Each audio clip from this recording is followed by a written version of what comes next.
بسم اللہ الرحمن الرحیم۔ السلام علیکم ورحمۃ اللہ وبرکاتہ۔ دوستو، اس ویڈیو کا مقصد رمضان مبارک کے ابتدائی دن اور اس طرح رمضان مبارک کے آنے کے فضائل کہ رمضان مبارک کے روزے اور اس طرح تراویح اور رمضان مبارک کے عبادات اور اس میں کیا کیا فضائل ہے، کیا کیا برکات ہے رمضان مبارک کے، یہ تمام انشاءاللہ ہم اس رمضان شریف میں جو رمضان آنے والے ہیں، چند دن باقی ہے، اس میں ہم بتائیں گے انشاءاللہ۔ اور اس ویڈیو کا مقصد صرف یہی ہے کہ جس طرح حضور صلی اللہ علیہ وسلم نے ارشاد فرمایا، تیری وجہ سے ایک شخص کو بھی ہدایت فرما دے اللہ تو تیرے لیے سرخ اونٹوں سے عمدہ ہے اور بہتر ہے۔ رمضان مبارک کا مہینہ مسلمانوں کے لیے اللہ جل شانہ کا بہت ہی بڑا انعام ہے، مگر جب ہی کہ اس انعام کی قدر کی جائے۔ ایک حدیث میں ہے، اگر لوگوں کو یہ معلوم ہو جائے کہ رمضان کیا چیز ہے تو میری امت یہ تمنا کرے کہ سارا سال رمضان ہو جائے۔ ایک حدیث میں ارشاد ہے کہ رمضان مبارک کے روزے اور ہر مہینے میں 3 روزے رکھنا دل کے کھوٹ اور وساوس کو دور کرتا ہے۔ آخر کوئی بات تو ہے کہ حضور صلی اللہ علیہ وسلم رمضان کے مہینے میں جہاد کے سفر میں باوجود نبی کریم صلی اللہ علیہ وسلم کے بار بار افطار کی اجازت فرما دینے کے روزے کا اہتمام فرماتے، حتیٰ کہ حضور صلی اللہ علیہ وسلم کو حکماً منع فرمانا پڑا۔ مسلم شریف کی ایک روایت ہے کہ حضور صلی اللہ علیہ وسلم کے صحابہ کرام رضی اللہ تعالیٰ عنہ ایک غزوے کے سفر میں ایک منزل میں اترے۔ گرمی نہایت سخت تھی، غربت کی وجہ سے اس قدر کپڑے بھی نہیں کہ سب کے پاس موجود ہو، کہ دھوپ کی گرمی کی وجہ سے برا حال ہوا۔ دھوپ کی گرمی سے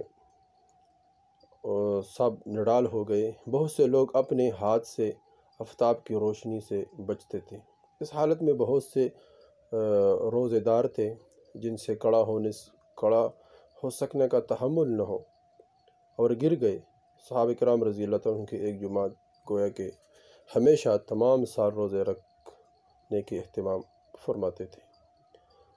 اس طرح دوستو، یہ رمضان مبارک کے بہت بابرکت مہینہ ہے۔ ایک تو ہے کہ ہم ایک دوسرے کو رمضان کی مبارکباد دے کہ رمضان آ رہی ہے، رمضان آ رہی ہے، روزے رکھیں گے۔ ایک تو یہ کہ ہم ابھی سے اپنے گناہوں سے توبہ کریں اور اعمال کی ابھی سے ہم جو ہمارے اوپر کسی کا حق ہو اس کو ادا کریں، حرام سے توبہ کریں، ابھی سے اپنے نظروں کی حفاظت کریں، ابھی سے اپنے زبان کی حفاظت کریں، ابھی سے گناہوں سے توبہ کریں۔ اللہ جل شانہ کے سامنے توبہ استغفار کرے۔ التائب من الذنب کمن لا ذنب لہ۔ توبہ کرنے والا ایسا ہے کہ اس نے گناہ کی نہیں۔ اس طرح ہم توبہ کریں اور اس توبہ کرنے والے کی گناہ نیکی میں قد بدل سیئات الحسنات، اس کے گناہ نیکیوں میں تبدیل ہو جاتی ہے۔ اس طرح ہم رمضان مبارک کے ابتدائی دن اور اس طرح رمضان مبارک کی تیاری کریں تو تیاری اس انداز سے کریں، ایک تو یہ کہ ہم چیزیں خریدیں اور بازاروں میں گھومیں پھریں، اس طرح اور کھانے پینے کی فکر کریں کہ افطاری میں کیا چلے گا، سحری میں کیا چلے گا اور یہ کیا کریں گے کہ نہیں۔ دوستو، یہ سب کے سب یہ وقت ہم اللہ کو دے، قرآن کو دے، حضور صلی اللہ علیہ وسلم پر درود شریف پڑھے، استغفار پڑھے، اور اس طرح ہم کلمہ طیبہ کی لا الہ الا اللہ محمد رسول اللہ کی ورد کریں۔ تو اس طرح ہم رمضان ایسے گزارے جس کا رمضان شاندار ہوگا تو اس کا سارا سال انتہائی خوش اور خرم اور شاندار رہے گا، اور اس کے برکت سے اللہ جل شانہ تمام کے تمام مسائل انسان کے حل فرمائیں گے۔